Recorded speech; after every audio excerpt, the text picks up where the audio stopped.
Hello, everybody. Scott Golden here with the NWA Power Report for the 18th of May, 2021.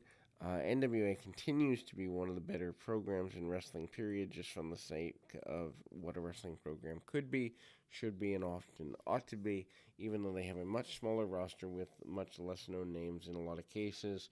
Anyway, NWA Power opens with a recap of what happened last week with Nick Aldis pulling Strictly Business from the World Tag Team title match last week. Kyle Davis is at the podium, and basically Davis has a written statement from NWA owner Billy Corgan. Corgan writes about what happened and strips Latmere and Adonis of the Tag Team Championship opportunity. Corgan also docks their pay and docks Aldis' pay for 1 month, donating it to a charity. Don't quite understand why that is. Anyway, Corgan also announced that Aldis and Strictly Business would have their contracts terminated if they did this again, and if they do not appear next week, they will be stripped of the titles and would never be seen in NWA again.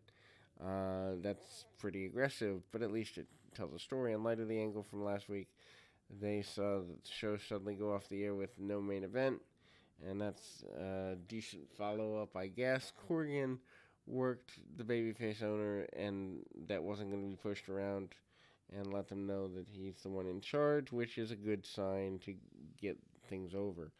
The Pope defeats Matt Cross to retain the NWA World Television Championship.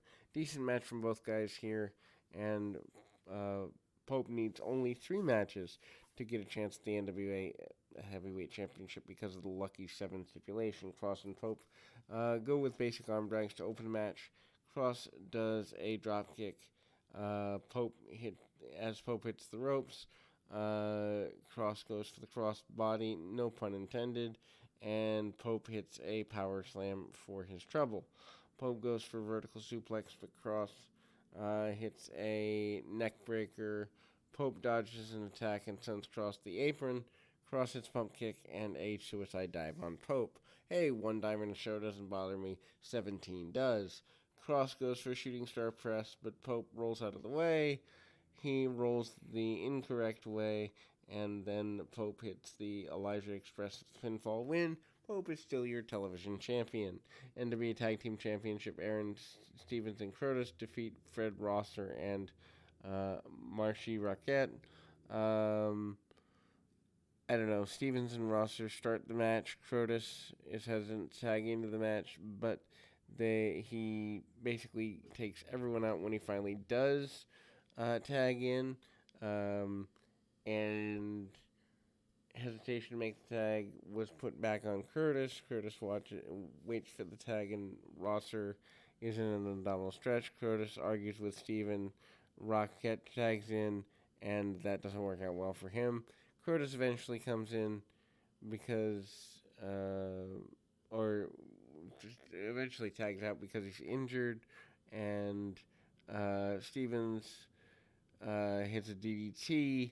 Rockette dodges a charge in the corner, and Curtis pulls Rosser off the apron. Stevens argues with him about that, but then hits a flying forearm on Rockette and scores the pinfall. Fine match. The dissension storyline's been overdone, but they're doing it well as best can be expected here. Melina and Tyron Tyrell backstage both want to make sure that that there were no interference or shenanigans in the match with the Thunder Rosa and Camille thing eventually when it happens again. Thunder Rosa defeats Gemicide. Decent squash match for Thunder Rosa. Thunder Rosa, one of the better women in wrestling right now, that isn't signed to a major company full time. Gemicide looks strong. Rosa out wrestles her and has better technical ability. I wish they were doing a little more with her MMA work than they did back before the pandemic. Obviously, really good submission skills from Rosa because she has it, but I don't think they're putting it over quite enough. Gemicide uses her size and power to keep control of the match, hits power slams and avoiding the offense of Thunder Rosa wherever she can. Rosa manages to chop her down and locks on a knee bar for a submission finish, but it took a good bit of punishment to get her there. Austin Idol and Tyrus, I think this is one of the downsides of the show. Not the Austin Idol part, but the Tyrus part is there. Kyle Davis is there. Tyrus congratulates Pope on his successful title defense, but indicated Pope still hasn't beaten him. Austin Idol announces that Tyrus is the first entrant into the 14-man Battle Royal, and Idol promised Tyrus is going to win the Battle Royal and go after Nick Aldis. Hopefully not. That would be bad. Anyway, Idol also has a list of several competitors in the Battle Royal. Davis asked how he got that information. Idol said, because I'm a genius. And then Idol joked that he's going to enter and compete in the match. And decent promo, obviously, by one of the best promo men in the business at any time.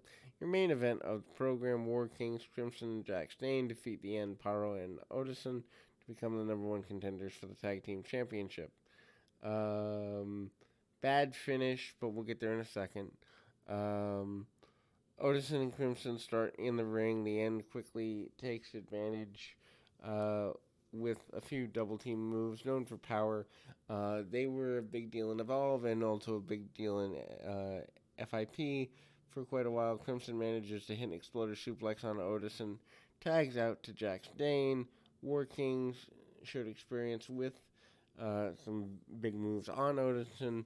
Dane and Odison exchange chops in the corner to the delight of Joe Galley, who calls this a hoss fight. And Odinson does an attitude adjustment on his own partner, Andy Crimson, and Dane makes the save. Crimson hits a few forearms on Paro before tapping out to Dane. Dane runs wild and hits a bunch of crazy moves.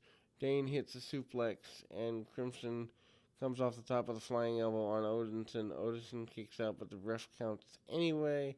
Match ends in complete chaos. Bad finish that they could have redone unless the kick-out finish is going to be replayed at some point in the future. But still a good hour of television. Easy to capture, worth watching. The NWA always provides wrestling the way that it could be if it was booked as anything other than a spot fest. Wish they had a larger roster, wish they had a larger budget, but at the same time, they're doing something that most companies aren't, and that's focusing on what they have and making the most of it. Anyway, till next time, keep your feet on the ground, your mind in the moment.